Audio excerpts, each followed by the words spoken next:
Biden tunggu dilantik. Akankah dia sentuh masalah Papua? Kendati Trump terus menyangkal hasil pemilihan Presiden Amerika Serikat 2020, pada 20 Januari 2021 mendatang, Joe Biden akan dilantik menjadi Presiden Amerika Serikat ke-46. Joe Biden bakal menjadi politisi Partai Demokrat ke-16 yang memegang jabatan Presiden Amerika Serikat, dan akankah Joe Biden bersentuhan dengan isu Papua? Sejarah mencatat sejumlah peristiwa besar di Papua terjadi pada masa pemerintahan Presiden Amerika Serikat dari Partai Demokrat.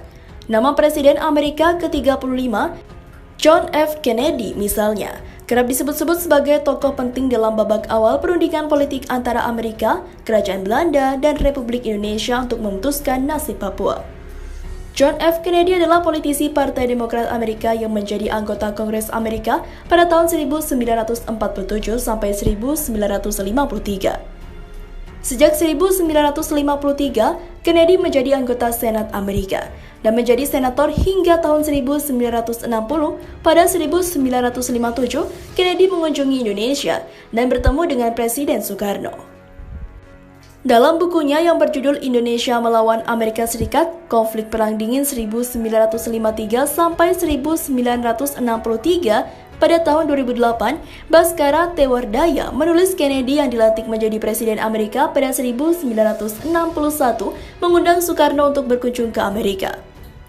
Wardaya menulis Kennedy dan Soekarno akhirnya bertemu di Amerika pada 24 April 1961. Dan membahas isu Papua Barat yang saat itu telah diperebutkan antara Indonesia dan Kerajaan Belanda. Kala itu, Kennedy menanyakan mengenai pentingnya Papua bagi Indonesia. Pasalnya, Kennedy mengetahui bahwa warga di tanah Papua merupakan etnis Melanesia, berbeda dari mayoritas warga di Indonesia. Kennedy juga tahu bahwa Kerajaan Belanda telah menyediakan banyak anggaran untuk mengelola wilayah Netherlands, Nieuwe Guinea, sebutan Papua Barat pada masa itu.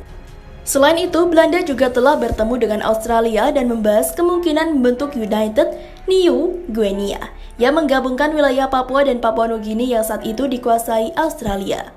Pada 8 Maret sampai dengan 17 Maret 1957, Menteri Luar Negeri Australia, Richard Galvin Gardiner, berkunjung ke Holland, kota yang kini dikenal sebagai Kota Jayapura.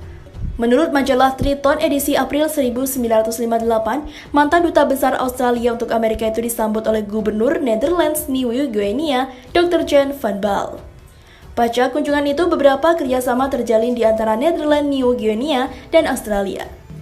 Sejumlah 6 orang mahasiswa Papua dikirim belajar di Fakultas Kedokteran di Port Moresby pada 1961 dan 6 orang lainnya belajar telekomunikasi di Sekolah Tinggi Teknik di Lae. Sebaliknya, 4 pelajar dari Papua Nugini dikirim untuk belajar di Sekolah Navigasi di Hamedia, Hollandia. Pemerintah Netherlands juga rutin melaporkan kondisi Papua dalam laporan tahunan di Perserikatan Bangsa-Bangsa. Salah satu laporan pemerintah Netherlands Nieuwe Guinea pada 1960 berjudul Rapor Inzake Netherlands Nieuwe Guinea, yang melaporkan semua perkembangan politik, ekonomi, sosial, dan budaya termasuk kerjasama ekonomi dengan negara-negara Pasifik Selatan atau Pacific Combination.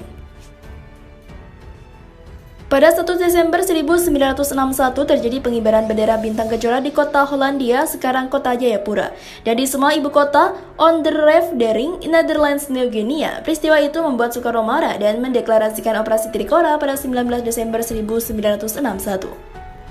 Kennedy akhirnya tewas ditembak pada 22 November 1963. Peristiwa itu mengantar naiknya Wakil Presiden Amerika, Lyndon B. Johnson, menjadi Presiden Amerika.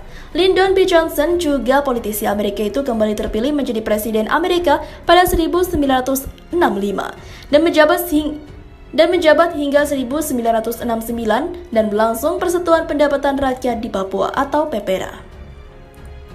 Meskipun disangkal, banyak pihak meyakini Johnson lah yang menggerakkan Badan Intelijen Pusat Amerika atau CIA untuk bermain dalam ketegangan politik Indonesia pada 1965. Karena saat itu, Soekarno dianggap terlalu dekat dengan Uni Soviet dan Cina. Soekarno akhirnya jatuh dan pada 1967 digantikan oleh Soeharto. Jenderal TNI Angkatan Darat kemudian membuka jalan bagi perusahaan tambang Amerika Freeport McMoran untuk membuka tambang emas terbesarnya di Mimika. Pada 20 Januari 1993, politisi Partai Demokrat Amerika Bill Clinton dilantik menjadi Presiden Amerika ke-42. Dalam masa pemerintahannya yang berlangsung hingga 20 Januari 2001, Bill Clinton mengalami prahara politik di Indonesia yang berujung pada kejatuhan Soeharto pada 21 Mei 1998. Kejatuhan Soeharto itu melemahkan dominasi politik Jakarta, membuat Timor Leste merdeka. Barack Obama juga Presiden Amerika berlatar belakang politisi Partai Demokrat. Ketika Obama berkunjung ke Indonesia pada 9-10 November 2010, banyak pihak berharap ia akan secara terbuka berbicara tentang isu Papua. Namun hingga kunjungan itu berakhir, Obama tak membuat pernyataan terkait Papua. Pasca diamnya Obama itu, anggota Kongres Amerika dari Rhode Island, Patrick J. Kennedy, juga berasal dari Partai Demokrat, menggulirkan usulan resolusi Kongres Amerika soal situasi kemanusiaan di Papua pada 5 Desember 2010. Ingat Obama, tentu ingat Joe Biden. Biden adalah politisi Partai Demokrat yang selama 2 periode menjadi wakil Presiden Obama. Banyak pihak menganggap Biden akan selamanya pensiun dari dunia politik Amerika setelah merampungkan tugasnya mendampingi Obama. Akan tetapi, nasib berkata lain. Obama digantikan politisi Partai Republik Amerika Donald Trump yang terpilih menjadi Presiden Amerika ke-45. Selama masa pemerintahannya, Trump membuat banyak kebijakan kontroversial. Biden begitu kecewa dengan kepemimpinan Trump, hingga akhirnya memutuskan menggandeng Senator Amerika Kamala Harris untuk bertarung melawan Trump dan Mike Pence dalam pemilihan Presiden 2020. Biden akhirnya memenangi pemilihan Presiden Amerika 2020 pada 6 Januari 2021. Kongres Amerika mengkukuhkan keputusan elektoral yang memenangkan Biden untuk mendukung jabatan Presiden Amerika. Kini, publik tinggal menunggu Joe Biden dan Kamala Harris dilantik menjadi Presiden dan Wakil Presiden. Lalu, apakah Biden dan sang Presiden Amerika dari Partai Demokrat itu bersentuhan dengan isu Papua? Jika ya, akankah dia sediam Barack Obama atau justru seramai Patrick J. Kennedy?